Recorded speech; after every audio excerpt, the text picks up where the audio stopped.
छावा भाग 44. संभाजीराजांनी बटुवेश उतरून राजवेश अंगी धारण केला. भोयांनी जय भवानी गरजत खांदे दिलेली पालखी राजगड चढू लागली. तिच्यात राजे आणि संभाजीराजे बसले होते. पालखी मागून मोरोपंत आपले मेहुणे कृष्णाजी काशीपंत यांच्यासह गड चढू लागले. लक्ष्मीबाई मेण्यात बसल्या. पाली दरवाजा येताच गड नौबत कधी नव्हे ती चढीच्या तारेने घुमून उठली. तिची दुडदुड ऐकून गडावरच्या बंदुका उखळी तोफांनी आपले धडाड धूम कंठ फोडले. बारांची दणकी धड धड गुंजन मावळ खोऱ्यात घुमू लागली. संजीवनी माचीवर पालखी ठाण झाली. राजे शंभूराजे पाय उतार झाले. एक चालीने चालू लागले. मागून भरल्या मनांची इमानी मंडळी चालली. माचीची माणसे झुंडीने पुढे येत पायदर्शने घेऊ लागली. बालेकिल्ल्यावर बाहेर निघणारे भुयार आले. धारकऱ्यांनी धोंड हटविली. राजे संभाजीराजे भुयारात उतरले. टेंभ्याचा धुसरमंद प्रकाश पायऱ्यावर उतरला होता. चालता चालताच दोघेही एका पायरीवर थांबले. एकमेकांना नजर भिडविताना ते शांत होते. भोसल्यांना भुयारीचे भय कधीच नसते, वाटेवरच्या किंवा जीवनाच्या वाटेवरच्या, कारण त्यांच्या भाळी भवानीचा भंडारा भरलेला असतो. बालेकिल्ला आला. सदर चौकात उंबरठ्यापर्यंत स्वाऱ्या आल्या. कुणालाच कल्पना नसताना आतून गोंदल्या हातात काळे कोंबडे घट्ट धरलेली धाराऊ एकाएकी पुढे आली. शंभूराजांना बघताच तिचा कुणबी प्रेमा उमळून आला. बोल निसटले. "आर माझ्या लेकरा, कुठं होतास, कुठं होतास यदोळ?" हातचे कोंबडे तिने शंभूराजांची डावी बगल धरून सरासर 3 वेळा उतरले. भेदरले कोंबडे कसे तरीच केकाटले. धाराऊने ते फडफडत्या पंखांनीशी दूर फेकून दिले. "आऊ!" संभाजीराजांनी सर्वांसमक्ष तिच्या कुणबी पायांवर आपले राजकपाळ टेकले. पदराच्या ओच्यात नारळ घ्यावा तसे धाराऊने वाकून त्यांना पोटाशी घट्ट बिलगते घेतले. कधीतरी फार पूर्वी सईबाई साहेबांना सांगावासा वाटलेला विचार धाराऊचे भाबडे मन पुन्हा एकवार गोंदून गेला. राजाच्या या लेकराला कुण्या पाप्याच्या बदनजरची मुंगी कधी बिडसू नये. धाराऊच्या डोळ्यांच्या मावळ घागरी पाझरू लागल्या. धाराऊला सोडून राजांना खेटून शंभूराजे सदरेच्या दगडी उंबरठ्यात उभे राहिले. सुवासिनींनी त्यांच्या पायांवर शीग भरल्या घागरी रित्या केल्या. त्यांचे पाणी शंभूराजांच्या पायी चालून पडलेल्या भेगात शिरून चरचरले. चेहऱ्याभोवती पाजळली निरांजने फिरली. संभाजीराजांचे भिरभिरे डोळे शोधित होते मासाहेबांना. उंबरठा पार करून ते राजांच्यासह सदर चौकात आले. कधी नव्हे त्या जिजाऊ सदर चौकात येऊन उभ्या होत्या. तिथे उभे राहणेही त्यांना असह्य झाले. यमुनेच्या मायाळू पात्राने पलटी घेतली. थकल्या जिजाऊंच्या पायात बळ उतरले. कपाळीचा कुलवंत पदर घरंगळला झाला आहे याचे भान त्यांना उरले नाही. त्या सामोऱ्या चालत आल्या. त्यांच्या रूपाने मावळी आऊपणाची एकवट मूर्तीच चालत आली. राजांना सोडून पायझेप टाकीत शंभूराजे उसळले. क्षणात जिजाऊंना त्यांची बिलगती घट्ट हातमिठी पडली. सदर चौक दाटून आला. "मासाहेब, मासाहेब!" प्रत्येक शब्दांनिशी शंभूराजांचा ऊर भरून येत होता. एका विचाराबरोबर तर त्यांचे भरले छातवान कसे गच्च गच्च दाटून आले. मासाहेबांच्या अंगच्या नेसूलाही एक प्रकारचा भावमंगल वास येतो, जीवाचा कोंदवा करून टाकणारा, बुक्क्यात मिसळलेल्या भंडाऱ्यासारखा. आणि शंभूराजे आपले तोंड आवेगाने मासाहेबांच्या नेसूत नुसते घुसळू लागले. आज आणि आत्ता जिजाऊंना कळून आले की आई भवानीला 8 हात का असतात, तेही तिला थिटेच पडत असतील. हातांचे थिटे पण जिजाऊ जबानीने भरून काढू लागल्या. शंभूबाळ, शंभूबाळ, शंभूबाळ. त्या थबथबत्या मिठीतही जिजाऊंच्या मनावर एका विचित्र विचाराची घोरपड बोचऱ्या नख्या रूपवीत सरासर निर्दयपणे चढून आली. शंभूबाळांचा काळ झाला. जिजाऊ थरारल्या. सणसणत आलेला एक वर्मी तोफगोळा दौडत्या घोड्याबरोबर फरफट होत चाललेली रिकीब, झिजून झिजून नव्हत्या झालेल्या औषधी मात्रा क्षणात त्यांच्या पाणथर डोळ्यांसमोर तरळून गेल्या. त्यांनी त्यांचे थोरले पुत्र, खाशांची स्वारी आणि सुनबाई नेल्या होत्या. जीवाभावाच्या माणसांचा काळ होतो तेव्हा मागे राहणाऱ्यांच्या हयातीचा बरडमाळ होतो हे त्यांनी भोगले होते.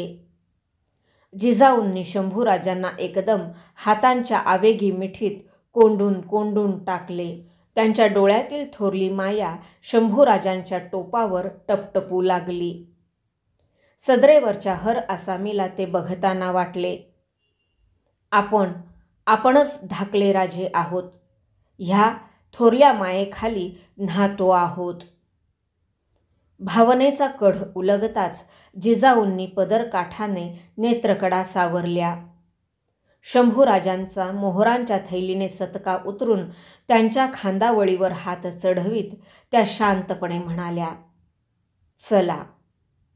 आभाळाच्या निळाईने विजेचा तेजवान झोत बिलगता घेऊन किनारी लावण्यासाठी चालावे तशा जिजाऊ चालल्या. देवमहालाच्या रोखाने शंभूराजांना जगदंबेच्या औक्षवंत चरणांवर घालण्यासाठी. सगळ्या सदरकऱ्यांनी त्यांच्या पाठमोऱ्या मूर्तींना मुजरे रुजू घातले. देवीचे दर्शन घेऊन शंभूराजे पुतळाबाईंच्या महाली आले. त्यांना ओवाळण्यासाठी हाती घेतलेल्या आरतीच्या तबकाचे भान पुतळाबाईंना राहिले नाही. त्या शंभूराजांच्याकडे बघतच राहिल्या.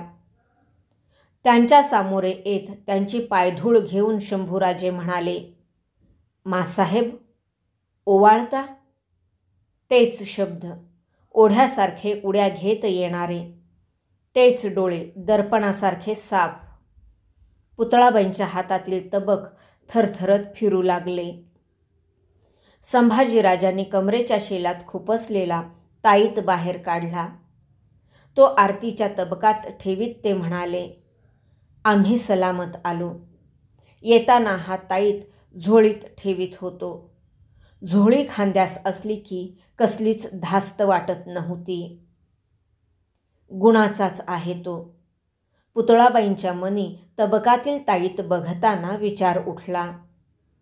पुतळाबाईंनी तबक चौरंगावर ठेवले आणि त्यांना काय वाटले कुणास ठाऊक, त्यांनी पुन्हा तो ताईत उचलला. शंभूराजांच्या जवळ जात काहीच न बोलता तो त्यांच्या दंडात बांधला आणि त्यांना आवेगाने जवळ घेतले. पुतळाबाईंना शंभूराजांच्यात एक विचित्र मुद्रा दिसली, सईबाईंच्या सारखी, काळ्या धाग्यांनी विणलेली, सावळी. तेथून दर्शनासाठी म्हणून शंभूराजे सोयराबाईंच्या महाली आले. पायावर कपाळ टेकवून त्यांनी मासाहेबांचे दर्शन घेतले. त्यांना वर उठवून घेत सोयराबाई म्हणाल्या, स्वारींना म्हणवले तरी कसे तुमचा काळ झाला म्हणून? उठा, औक्षवंत व्हा. गडावर तुमचे दिवस घातले साऱ्यांनी. मासाहेबांच्या कानी घातले पाहिजे. फेर भोजने घातल्याशिवाय हा दोष नाही हटायचा. संभाजीराजांच्या कपाळी आठ्या पडल्या. पडल्या नजरेने ते सोयराबाईंच्या पायांवर फिरलेली आळत्याची नक्षी उकलण्याचा यत्न करू लागले. तिचा शेव सापडत नव्हता, सापडणार नव्हता. त्या रात्री जिजाऊंच्या महाली पलंगावर आडव्या झालेल्या शंभूराजांचे डोळे मिटले होते. थकव्याने झोप यायला पाहिजे होती, पण ते जागेच होते. त्यांच्या मनी प्रश्नांच्या खडावा खटखटू लागल्या. धूळ उडू लागली. आमचा काळ झाला. असे खुद्द महाराज साहेबांनीच साऱ्यांना सांगितले. आमचे दिवस घातले गेले गडावर. का? असे का केले आबासाहेबांनी? यातही त्यांचा काही मनसुबा असेल. नाहीतर गड उतरून ते आमच्यासाठी का आले असते? शंभूराजांच्या डोळ्यांवर झोप आपला शालनामा पांघरू लागली. त्यांच्या पोटऱ्यांना तेलवण चोळणारी धाराऊ त्यांच्या मिटल्या पापण्यांकडे एकरोखाने बघत होती. मायेला फक्त एकच माहीत असते, सेवा करणे, मूकपणे. मार्गशीर्षाच्या धुकाळ पौर्णिमेचा दिवस गुंजन मावळात चढीला लागला. स्नान घेतलेले टोपधारी शंभूराजे जिजाऊंच्या महाली आले. पितळी सरशीने जिजाऊंनी त्यांच्या कपाळी 2 दळी शिवगंध रेखले. त्यांच्या संगतीने जिजाऊ सदरेच्या रोखाने चालल्या. त्यांच्या मागून राजे शंभूराजे उत्तरी असताना जिजाऊंनी बिल्वपत्रे वाहताना खूनगाठेसाठी साठवण केलेल्या मोहोरांची तबके घेऊन धारकरी चालले. आज ती तबके दान म्हणून वाटली जाणार होती. राजगडाची सदर मानकऱ्यांनी सजली होती. ही कदरेची सदर होती. मथुरेहून संभाजीराजांना सुखरूप देशी आणणाऱ्या कृष्णाजी, काशीपंत आणि लक्ष्मीबाई या त्रिमल त्रिवर्गांची कदर राजे सदर साक्षीने करणार होते. जिजाऊ आणि शंभूराजे सदरेवर प्रवेशले. बैठक घेतलेले राजे जिजाऊंना बघताच अदबीने चटकन उठले. सदर सुरू झाली. धारकऱ्यांनी मोहोरांची तबके बैठकीच्या बगलेला हारीने मांडून ठेवली. भंडाऱ्याची परडी फिरली. राजांनी बैठ्या बैठ्या मुजुमदार निळोपंतांना नजर दिली. पुढे येत निळोजीपंतांनी सदरेचे प्रयोजन खुले केले. उत्तरी सरकार स्वारीवर बाका प्रसंग बेतला. हुन्नराने राजियांनी गलिमाची कैद फोडली. देशी यावे म्हणून बैराग्यांचे वेश धारण केले. पण मार्गी पेच उभा राहिला. धाकट्या राजियांना संगती घेऊन चाल धरणे मुश्किल झाले. म्हणून सरकार स्वारीने धाकट्या राजियांना मथुरेस त्रिमलांच्या हाती स्वाधीन केले. त्रिमलांनी कस्त कोशिश करून इमान इतबारे घरचा दागिना घरी पावता केला. त्या कारणे त्रिवर्ग त्रिमलांचा मरातब करावा असे मनी धरून स्वारींनी ही सदर बसती केली असे. ये सदरी मरातब म्हणून मशार निल्हे काशी त्रिमल मजकूर मथुरा यासी रोख रुपये 25,000. निळोपंत थांबले. मोरोपंतांच्या शेजारी बसलेले काशी त्रिमल उठले. बैठकीजवळ अदबीने आले. राजांनी आणि संभाजीराजांनी चंदेरी रुपयांनी शिगोशीग भरलेल्या तबकाला दस्तुरी स्पर्श दिले. झुकून मुजरा देत काशीपंतांनी तबक हाती घेतले. त्यांचे हात आणि मन भरून आले. मथुरेत असताना ज्या भावभऱ्या डोळ्यांनी ते यमुनेच्या पात्राला बघत होते तसेच त्यांनी माजी जिजाऊंना जवळून डोळाभर बघितले. हातीचे तबक बाजूला ठेवून त्यांनी बैठकीवरच्या राजे संभाजीराजे आणि माजी जिजाऊ या त्रिदळी राजकुटुंबाला उत्तरी अदबीचा साष्टांग दंडवत रुजू केला. उपरण्याचा जरीकाठ ठाकठीक करीत निळोपंत पुढे बोलले. त्रिमलांच्या मातुश्री आईजी लक्ष्मीबाई मजकूर मथुरा यासी रुपये रोख 25,000. निळोपंतांनी राणीवशाच्या बैठकीत चिकाच्या पडद्या आड बसलेल्या लक्ष्मीबाईंना म्हणून पडद्याला नजर दिली. पडदा सळसळला. लक्ष्मीबाई स्त्रीवशाच्या बैठकीतून बाहेर आल्या. जिजाऊंनी दस्तुरी हात स्पर्श दिलेले बंद्या चंदेरी रुपयांचे तबक लक्ष्मीबाईंनी आपल्या थरथरत्या हाती घेतले. पाणावल्या डोळ्यांनी त्या जवळून जिजाऊंना निरखू लागल्या. त्यांच्या हाती चंदेरी रुपयांचे शीग भरले तबक होते आणि समोर दिवसा ढवळ्या सदर बैठकीवर उतरलेले दूध दाट चांदणे त्यांना दिसत होते. तबक बाजूला ठेवून नमस्कारासाठी म्हणून लक्ष्मीबाई वाकायला गेल्या. बाई, तुमचे आमच्यावर थोर उपकार. हा कोण प्रकार? शक्य असते तर आम्हीच स्वतः तुमची भरल्या फळाने ओटी भरली असती इथे, सदर साक्षीने. जिजाऊ त्यांचे हात वरच्यावर उचलून घेत म्हणाल्या. या क्षणी आपले कपाळ उजाड आहे याची खंत जिजाऊंना कातरून गेली. काशीपंत, कृष्णाजी, विसाजी यांना विश्वासराऊ हे किताब देण्यात आले. पेहराव, पालखी, हत्ती, सरंजाम देऊन साऱ्यांचा गौरव करण्यात आला. एकामागून एक दानाची तबके शंभूराजांच्या सामोरी येऊ लागली. नावनिशिवार त्यांचा उल्लेख होताच संभाजीराजे तबकांना दस्तुरी हातस्पर्श देऊ लागले. उपवासाचे पारणे फेडून सदरेवर बसलेल्या जिजाऊ समाधानाने भरून आल्या होत्या. तबके सरतीला आली तशी संभाजीराजांच्या कपाळी निसटत्या आठ्या उठून गेल्या. राजांच्याकडे झुकते होत ते पुटपुटले. महाराज साहेब, बोला. राजे समाधानाने फुलले होते. मरातबाचं एक तबक आग्र्याच्या वाटेनं जाऊ द्यावं. राजांनी भुवया चढत्या ठेवीत कशासाठी असा काही न बोलताच सवाल केला. नजर राजांच्या छातीवरच्या माळेवर टाकीत संभाजीराजे म्हणाले, कुम्हारवाडीच्या कुंभारानं आम्हास घरोबा दिला त्याच्यासाठी. न कळतच राजांचा हात संभाजीराजांच्या पाठवळीवर चढला. जामा काखेला धरून दाटला. मोहरांनी भरलेले एक तबक आग्र्याच्या कुंभाराच्या नावाने बाजूला काढण्यात आले.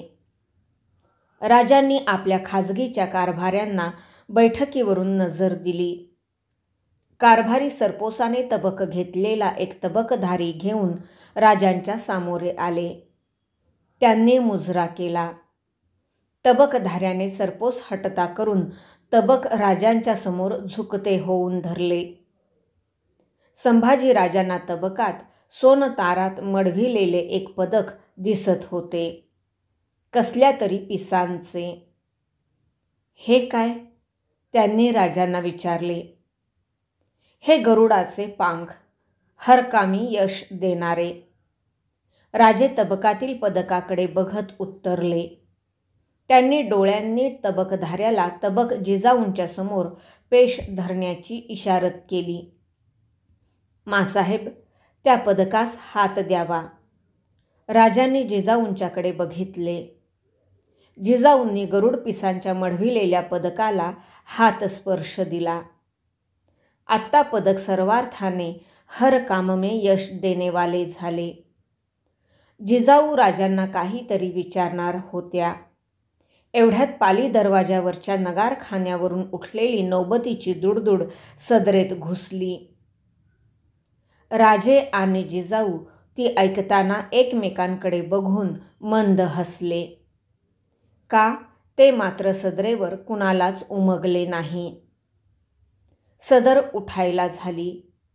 लगबगीने गडाचा पोतराज बैठकीसमोर आला. मुजरा घालून म्हणाला, सरकार, आज पुनव हाय. आईच्या गोंधळाचा चौक भरायची आज्ञा चाकराला व्हावी. खाशांनी गोंधळाला रात्री मान द्यावा. जरूर. राजांनी पोतराजाला पानविडा आणि नारळ दिला. सदर उठली. सांज धरूनच थाळ्या एवढे चंद्रफूल आभाळ सुंदरीने डुईत माळले. चांदण्याच्या रूपाने त्या फुलाचा सुगंध राजगडावर पसरला. सदर चौकात गोंधळ्यांनी तांदळाचा चौक भरला. रात्रीचा थाळा घेतलेले राजे, संभाजीराजे आणि जिजाऊ यांच्यासह सदरेच्या बैठकीवर गोंधळ ऐकायला बसले. सगळी सदर माणसांनी गच्च भरली होती. चौकाचा सारा साज मांडून होताच गोंधळ्यांचा म्होरक्या सामोरा आला. डोईची लाल पगडी झुकवीत म्हणाला, सरकार, उदो करायचा हुकूम व्हावा. राजांनी त्याला हाताचा पंजा उठवून थोडा वेळ थांबायची खूण दिली. राजांच्या टोपात गरुड पिसाचे पदक मढले होते. ते तिरपे टाकीत राजे सदरेत येणाऱ्या अंतःपुराच्या दरवाजाकडे बघू लागले. साऱ्या नजरा त्या रोखाने लागल्या. त्या दरवाजाआड गोंदल्या हातांची पदर सरसा करताना हालचाल दिसली. काकणांचा किणकिणाट उठला. त्या किणकिणाटांशी बोलत काही क्षण गेले आणि पाठोपाठ गलमिशा असलेल्या पिलाजींच्या आणि गोंदल्या मनाच्या धाराऊच्यामधून येसूबाई सदरेवर प्रवेशल्या. खालच्या मानेने, धडधडत्या उराने. संभाजीराजांचा काळ झाला या उठलेल्या हुलीवर विश्वास टाकून पिलाजीराव संभाजीराजांचे जोडे सती जायला निघालेल्या येसूबाईंच्यासाठी मागायला आले होते. त्यावेळी त्यांची समजूत घालून राजांनी त्यांना शृंगारपुरी परते धाडले होते. संभाजीराजे सुखरूप परतताच शृंगारपूरला राजांनी थैलीस्वार धाडला होता. पिलाजींना लिहिले होते, पौर्णिमा धरून सुनबाईंनिशी निघून येणे. येते वखती भावेश्वरीचा अंगारा घेऊन येणे. शंभूराजे सुखरूप गडी पावते जहाले. पिलाजींना सदरेवर येताना बघून संभाजीराजे अदबीने उठायला गेले. पण पुढे पुढे येणारे चमकते तोडे बघून ते पुन्हा खाली बसले. आपसुकच, या सुनबाई म्हणत राजे मात्र उठून तसेच पुढे गेले. त्यांनी येसूबाईंना हाती धरून आणले आणि मासाहेबांच्या बगलेने बैठकीवर इतमामाने बसविले. पिलाजी बसले. राजांनी समोर आलेल्या परडीतील भंडाऱ्याची चिमट उधळली. गोंधळ्यांना उदोची इशारत दिली. गोंधळ्यांनी पोत पाजळून नमन धरले. गजवदना गणराया गौरी संबळ तुणतुण्यांचे मेळसूर घुमू लागले. म्होरक्या गोंधळी नाचत्या पोतांवर कानांशी हात नेत जगदंबेचा महिमा उभा करू लागला. आदिशक्तीचे कौतुक मोठे भुत्यामज केले. आग्र्याच्या प्रवासाने आणि ध्यानीमनी नसता समोर ठाकलेल्या एकाहून एक बाक्या प्रसंगाने संभाजीराजांची जाण आता चढीने वाढली होती. राजांनी आपल्या ताब्यातील गडकोटांचा फेर टाकून गडकऱ्यांना दर्शन दिले. अण्णाजी दत्तोंच्या मदतीने मुलखाची ऐनजिन्सी जमाबंदी बांधून घेतली. आपल्या लष्कराला नवा कानूजाबता घालून दिला. कडक नियम जारी केले. लष्कराने पाऊस काळात 4 मास आपल्या राहणीच्या मुलखावर जावे. शेतीभातीची कसणूक करावी. दसरा धरून साहेब कामावरी रुजू व्हावे. 8 मास मुलुखगिरी करून पोट भरणे ते भरावे.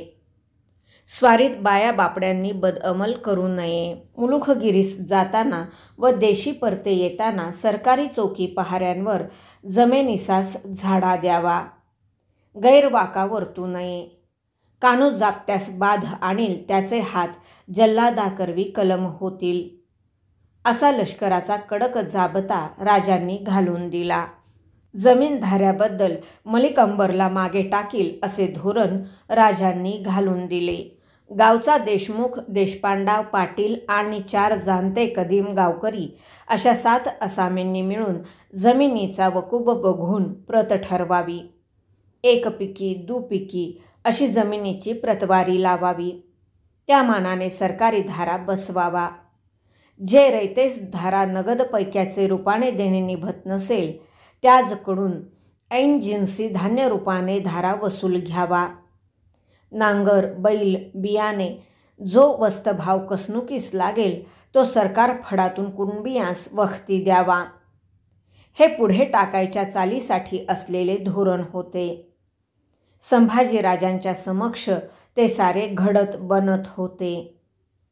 सदरेवर बसलेले राजे आपल्या कुणबी आणि धारकरी यांच्या संबंधी बोलताना केवढ्या मायेने भरून येतात हे शंभूराजे समक्षच बघत होते. कधीमधी त्यांच्या मनी विचार येत होता. तसा फावला समय हाताशी आलाच तर महाराज साहेब उठतील. आम्हास संगती घेऊन एखाद्या वाडीत जातील. अंगचा जामा टोप चोळणा उतरवून ठेवतील आणि धोत्राचा काचा मारून मुंड अंगी चढवून बैलजोडीचा माग धरतील. नांगराच्या खुंटाळीला हात घालतील. आम्हास म्हणतील, शंभूराजे तो कोढता घ्या, आम्ही केलेल्या नांगरटीतील ढेकुलबाब सपाटीस लावा. भाग 44 समाप्त.